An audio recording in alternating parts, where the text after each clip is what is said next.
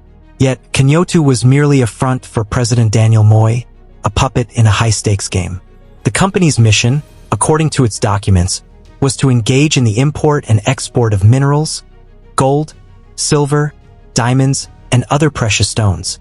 But this facade masked a more sinister intent. Pattni, ever the schemer, saw an opportunity to exploit Kenya's mineral resources. He petitioned 𝗕𝗏𝗟, the then Vice President and Finance Minister, for extraordinary privileges. His demands were audacious: a decade-long monopoly on gold and diamond exports, a 35% export compensation rate, well above the standard 20%, and permission to own a financial company to streamline transactions. Despite the necessity for cabinet approval, 𝗙𝗏𝗟 bypassed due process, likely in exchange for a bribe. Thus, corruption began to weave its threads through the fabric of Goldenberg's operations. The next step in this elaborate con was to secure a dealer's license from the Department of Mines and Geology. With no legitimate mineral deposits and questionable documentation, Pattni's license was procured through fraudulent means. Bribery and abuse of office were now firmly entrenched in Goldenberg's modus operandi. The Goldenberg scheme unfolded through a series of meticulously orchestrated frauds. The first was the manipulation of the export compensation system. Officially, an exporter would follow a rigorous process: mine, process, and package minerals, clear them through customs, and submit various forms for compensation. Customs would then verify the shipment and send documentation to the Central Bank of Kenya, CBK. If all matched, the Treasury would disburse the compensation. Goldenberg, however, had no intention of playing by the rules. Instead, they smuggled gold into Kenya, avoiding legitimate channels. On several occasions, gold was seized at Wilson Airport after hours, indicating their clandestine operations. Customs officials, bribed to look the other way, facilitated these illegal imports. Despite claiming to export exclusively to Switzerland and the UAE, these buyers denied any transactions with Pattni. The documents presented were proven forgeries, a revelation Pattni himself admitted. In December 1990, Goldenberg International Limited executed its first fraudulent transaction. Using forged documents, the company claimed to have earned about $800,000 from exports. Despite the supposed electronic transfer of these funds, the specifics of the transaction, like the sender's identity, remained unclear. The scheme involved a convoluted process of moving money through offshore accounts and then back into Kenya, disguised as export proceeds. To simplify this, most payments were made in cash. Goldenberg would convert local Kenyan shillings into foreign currency within Kenya and deposit this cash as export revenue. Initially banking with First American Bank, Goldenberg was soon asked to leave due to suspicious activities. They then moved their operations to Citibank and Kenya Commercial Bank, continuing their deceptive practices.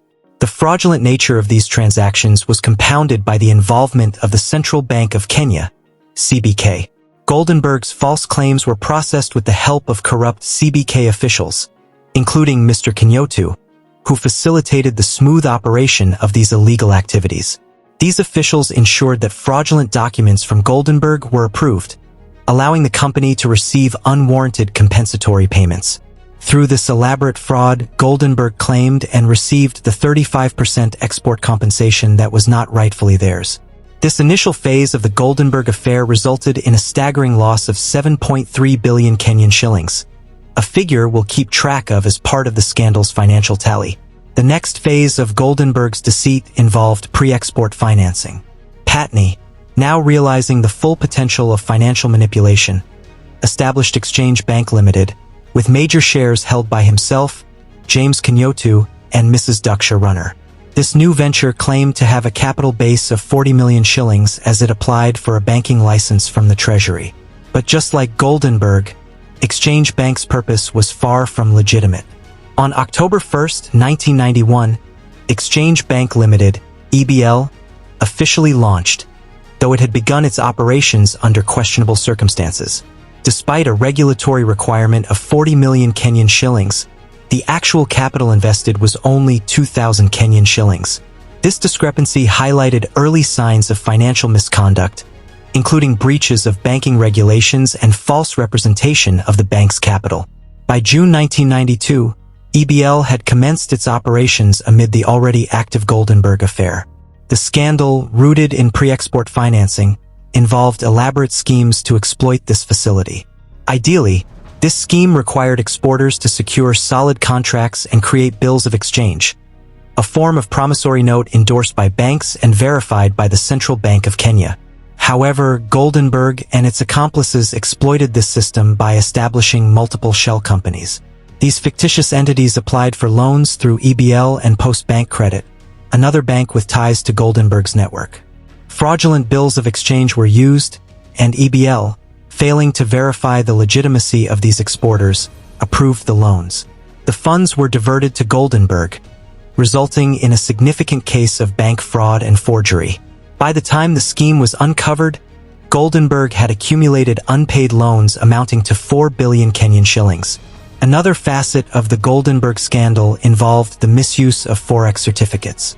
These certificates, introduced to simplify the conversion of foreign currency into Kenyan shillings, were manipulated by EBL. Instead of adhering to proper procedures, EBL sold these certificates to CBK at inflated prices, netting an illicit 900 million Kenyan shillings. This practice not only constituted fraud but also indicated a serious abuse of office by CBK officials who accepted these inflated rates. The forex certificates were further exploited through exchange rate manipulation. EBL secured foreign currency from CBK under unusual circumstances, moved it offshore, and then repatriated it. By selling this currency back to CBK at a higher exchange rate, EBL capitalized on the central bank's policy to boost foreign reserves, creating substantial financial gains. The Goldenberg Affair reached its zenith with a series of complex financial schemes that defrauded Kenyan banks and the Central Bank of Kenya on an unprecedented scale. By manipulating the foreign exchange system, Goldenberg and EBL realized a staggering profit of 5.8 billion Kenyan shillings. Their operations also extended to another bank, Pan-African Bank, where they similarly defrauded the institution, netting an additional 370 million Kenyan shillings. This scheme involved sophisticated bank fraud tactics, highlighting the depth of corruption within Kenya's financial sector. One of the most deceptive practices employed was check kiting. In this scheme, Goldenberg and Pan-African Bank utilized checks from one account to cover overdrafts in another, creating an illusion of funds that didn't exist. By bouncing checks between banks like Pan-African Bank, Post Credit Bank, and Transnational Bank, they managed to defraud the banks of 95 million Kenyan shillings. Check kiting exemplified the fraudulent manipulation of bank transactions, exploiting gaps in oversight to siphon off substantial amounts of money. The fifth major scheme involved dollar sale contracts between EBL, Pan-African Bank, and CBK. In this arrangement, Goldenberg secured Kenya shillings from CBK under the pretense of providing foreign currency in return. However, Goldenberg consistently failed to deliver the equivalent foreign currency. This ongoing fraud, facilitated by corrupt CBK officials, allowed Goldenberg to draw 14.8 billion shillings from CBK, further illustrating the extensive abuse of office and bribery. Additionally, there were untraceable funds that were moved to offshore accounts, totaling 10 billion Kenya shillings. This large sum represented money transferred abroad, likely hidden in offshore accounts and never returned. As the scandal unfolded between 1990 and 1992, it revealed an intricate web of deceit. The orchestrators, Goldenberg International and its accomplices, masterminded a series of fraudulent schemes, from falsifying export documents to manipulating forex certificates. Despite the mounting evidence and the monumental scale of the fraud, the quest for justice proved elusive. In June 1992, 𝗵𝗲𝗟𝗏 boldly exposed the scandal to the public, urging the Public Accounts Committee to investigate. But instead of justice, the scandal met with obstruction. The chair of the committee, 𝗏𝗟𝗏𝗏 Oginga, dismissed the allegations after receiving bribes from Kamlesh Pattni, one of the primary figures in the scandal. Pattni's influence extended further, as he bribed other opposition leaders, silencing them and effectively stifling any serious investigation. The attempts to expose the fraud didn't end there. A whistleblower from the Central Bank of Kenya leaked incriminating documents to MPs Paul 𝗬𝗖𝗔 and 𝗕𝗢𝗟, revealing fraudulent transactions. However, these MPs were also compromised, taking bribes to ignore the evidence. The whistleblower faced severe retaliation, fired from the CBK and charged with leaking confidential information. Legal efforts to address the fraud also floundered. The Law Society of Kenya and opposition leader Raila Odinga launched cases against Goldenberg and its enablers. Yet, these efforts were thwarted by the then Attorney General, 𝗚𝗎𝗍, who wielded his influence to ensure the cases were dismissed. Amidst growing public outcry and relentless media coverage, the pressure finally forced the CBK governor, Mr. Kenyatta, to initiate an audit by PricewaterhouseCoopers, PwC. But before the investigation could reach its conclusion, Kenyatta, deeply entangled in the scandal, resigned. When PwC's report eventually surfaced, it confirmed what many had feared: a vast scale of fraud. However, the findings did little to bring the perpetrators to justice. The scope of the Goldenberg Affair was not just shocking due to the massive sums involved, but also because of the high-profile individuals implicated. Despite the severity of the fraud, which included criminal and civil cases against prominent figures such as Mr. Pattni, former Vice President 𝗏𝗏𝗟𝗏𝗏, and CBK Governor Kenyatta, the judicial response was weak. Initially, the charges were reduced to civil cases demanding repayment from Goldenberg. However, the chances of recovering the money were slim, and the cases gradually faded from public focus. It wasn't until President Mwai Kibaki's administration in 2005 that a renewed push for justice occurred. Kibaki's government set up a judicial commission of inquiry, which confirmed the massive scale of the fraud and recommended criminal charges against key figures. Despite these recommendations, the legal process proved ineffective. Over time, those charged, Kamlesh Pattni, James Kenyatta, and others, were acquitted on grounds of insufficient evidence and lost documents. The culprits remained free, with some continuing their dubious activities elsewhere, such as Pattni's subsequent gold scam in Zimbabwe, documented by Al Jazeera. As we wind up, the Goldenberg scandal was not just about financial theft but a failure of the entire system. Leaders, institutions, and the judiciary, all compromised, allowed the fraud to perpetuate.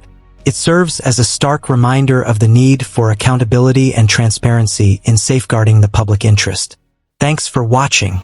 If you enjoyed this video and want to see more content like this, make sure to hit that subscribe button and hit the notification bell to stay updated. I'd love to hear your thoughts. Drop a comment below and let me know what you think. Your feedback is invaluable and helps shape our future videos. Until next time, stay curious and take care.